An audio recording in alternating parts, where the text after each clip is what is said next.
नमस्कार, कल की लाइव टीवी के आपकी बात आपका मुद्दा कार्यक्रम में आपका स्वागत है। कोलकाता बहुत ही बुरी घटना हुई।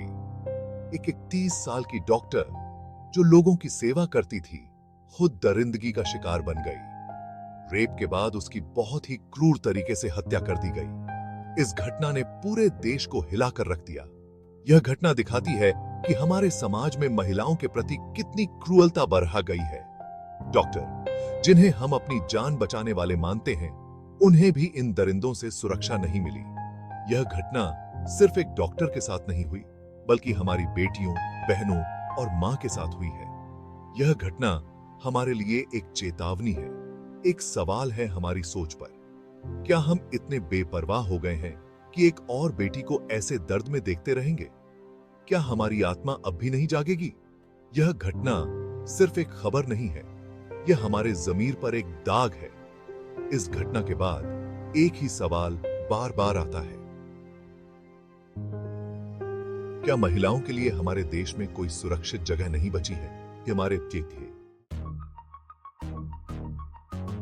डॉक्टर के साथ हुई बर्बरता की खबर जंगल में आग की तरह फैल गई। गुस्से में लोग सड़कों पर उतर आए।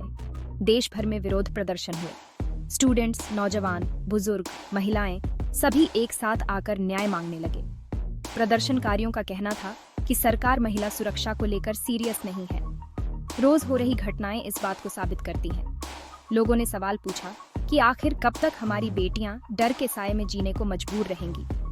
पुलिस ने प्रदर्शनकारियों को हटाने के लिए लाठीचार्ज और आंसू गैस के गोले छोड़े। कई जगहों पर प्रदर्शनकारियों और पुलिस के बीच झड़प भी हुई, लेकिन लोगों का गुस्सा कम नहीं हो रहा था। यह गुस्सा सही था, क्योंकि यह सिर्फ एक घटना का गुस्सा नहीं था। यह कई सालों से चली आ रही उपेक्षा, अनदेखी और असंवेदनशीलता का गुस्सा था। पश्चिम बंगाल सरकार ने घटना की निंदा की और दोषियों को कड़ी से कड़ी सजा देने का वादा किया। साथ ही सुरक्षा व्यवस्था और सख्त करने के निर्देश भी दिए गए। लेकिन क्या यह काफी है? विपक्ष ने सरकार पर निशाना साधते हुए उसे महिला सुरक्षा को लेकर लापरवाह होने का आरोप लगाया। ऑपोजिशनी दलों ने मुख्यमंत्री ममता बनर्जी पर हमला बोलते हुए कहा कि राज्य में कानून व्यवस्था बिल्कुल खराब हो चुकी है। सुप्रीम कोर्ट ने भी इस मामले को खुद देखा और सरकार से जवाब मांगा। कोर्ट ने कहा कि महिला सुरक्षा सरकार की सबसे जरूरी काम होना चाहिए। लेकिन सवाल यह है कि क्या सिर्फ बातें करने से कुछ बदलेगा? क्या सरकारों ने हार मान ली है? यह घटना एक बार फिर से यह सवाल खड़ा करती है कि क्या हमारी सरकारें महिला सुरक्षा के मामले में हार मान चुकी हैं? क्या वे सिर्फ वादा करके अपनी जिम्मेदारी से मुक्त हो जाती हैं? देश में रोज महिलाओं के खिलाफ हो रहे जुल्मों को देखते हुए तो यही लगता है कि व्यवस्था पूरी तरह से फेल हो चुकी है। बलात्कार, छेड़छाड़, घरेलू हिंसा, एसिड अटैक, दहेज हत्या जैसी घटनाएं रुकने का नाम ही नहीं ले रही हैं। सरकार को सिर्फ कानून बना देने से काम नहीं चलेगा। जरूरत है उन कानूनों को सख्ती से लागू करने की। साथ ही समाज में फैली हुई गलत सोच को बदलने की भी जरूरत है। कब तक हमारी बेटियां अपने ही घरों में कैद होकर रहेंगी? कब तक वे डर के साए में जीने को मजबूर रहेंगी?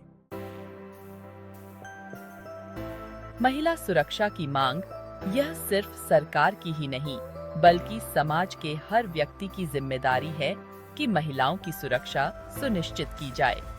हमें अपनी सोच बदलनी होगी।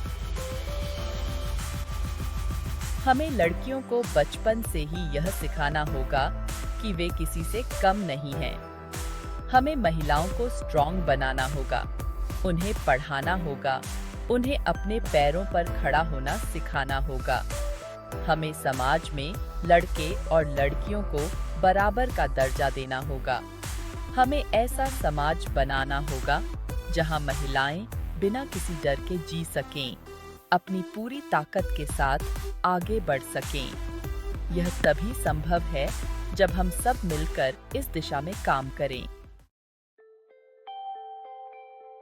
एक विशेष कानून की जरूरत महिलाओं के खिलाफ बढ़ते जुल्मों को देखते हुए यह साफ है कि अभी के कानून कमजोर हैं।